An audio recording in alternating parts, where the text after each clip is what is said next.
প্রিয় দর্শক বন্ধুরা, উঠে আসছে 2016 এসএসসি এসএলএসটি চাকরি বাতিল সংক্রান্ত মামলায় সর্বোচ্চ ন্যায়ালয় সুপ্রিম কোর্টের বিগ নিউজ, জরুরি শুনানি আর্জি এবং হঠাৎ করেই আসছে নয়া মোড়। অত্যন্ত গুরুত্বপূর্ণ খবর, আর্জেন্ট ভিত্তিতে, তাই আপনাদের জন্য ক্রিয়েট করতেই হচ্ছে। ভিডিওটিকে শেষ পর্যন্ত ওয়াচ করবেন, তাই অবশ্যই চ্যানেলটিকে এখনই সাবস্ক্রাইব করে নিয়ে সঙ্গে থাকবেন। চলুন কথাবার্তা না বাড়িয়ে আমরা মূল খবরে প্রবেশ করে যাই। উঠে আসছে সর্বোচ্চ ন্যায়ালয় সুপ্রিম কোর্টের অত্যন্ত গুরুত্বপূর্ণ খবর, এবং যেখানে দাঁড়িয়ে আজকের ডেটের পরিপ্রেক্ষিতে 2016 এসএসসি এসএলএসটি চাকরি বাতিল সংক্রান্ত মামলায় উঠে আসছে জরুরি ভিত্তিক শুনানি আর্জি, এবং সেই আর্জিকে কেন্দ্র করেই নতুন করে কিন্তু জল্পনা এবং নতুন করে আবারও কিন্তু ভালো কিছু তথ্য আপডেট উঠে আসছে যে আগামীতে তাহলে কি ঘটতে চলেছে। বন্ধুরা, যে বিষয়টি জানা যাচ্ছে যে 2016 সালে এসএসসি পরীক্ষায় নিয়োগ পেয়েও প্রায় 25,753 জন শিক্ষকের চাকরি বাতিল হয়। তা নিয়ে কার্যত মামলা চলছে বর্তমানে শীর্ষ আদালতে। এবার ওই মামলা দ্রুত শুনানির চেয়ে কার্যত গত বৃহস্পতিবার সুপ্রিম কোর্টের রেজিস্ট্রারের কাছে আবেদন জানিয়েছেন চাকরি খোয়ানো একাংশ শিক্ষকদেরই সম্মানীয় আইনজীবী শেখর কুমার মহাশয়।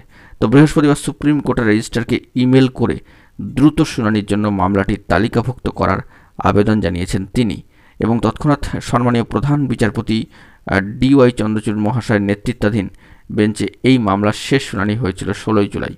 তারপরে মামলাটির একাধিকবার কিন্তু শুনানির জন্য তালিকাভুক্ত হলেও শেষ পর্যন্ত দেখা যায় মামলার কিন্তু শুনানি হয়নি। তবে বর্তমানে অনস্ক্রিনে আপনারা দেখতে পাচ্ছেন যে computer generated tentatively schedule deadline কিন্তু উঠে এসেছে 28/11 তারিখ 2024, 28/11/2024, এবং সেই আবেদন যে ডিসেম্বরের প্রথম সপ্তাহে মামলাটির শুনানি হোক। তো উল্লেখ্য 22 এপ্রিল মহামান্য কলকাতা হাইকোর্টে প্রায় 25,000-এর বেশি শিক্ষক শিক্ষিকা মহাশয়ের চাকরি বাতিলের নির্দেশ আসে, এবং সেই মামলা কিন্তু পরবর্তীতে সর্বোচ্চ ন্যায়ালয় সুপ্রিম কোর্টে পৌঁছায়, এবং সুপ্রিম কোর্টের তরফ থেকে কিন্তু স্থগিতাদেশ রয়েছে।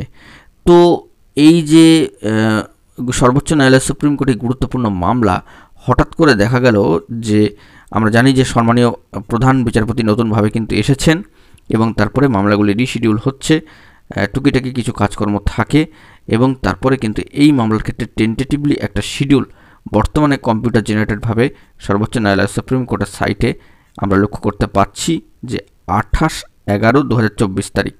তো এটি নির্ধারিত এই ডেটেই হয় নাকি ডিসেম্বরের ফার্স্ট উইকে হয়, সেদিকে আমাদেরকে তাকিয়ে থাকতে হবে। আপাতত কজ লিস্ট চললে সবটাই কিন্তু স্পষ্ট হবে, সবটাই আপনাদের মাঝখানে তুলে ধরবো। এখনও পর্যন্ত যে স্ট্যাটাসটি উঠে আসলো, অবশ্যই স্ট্যাটাস চেক করে সবটাই কিন্তু আপনাদের মাঝখানে প্রোভাইড করার জন্য চেষ্টা করলাম।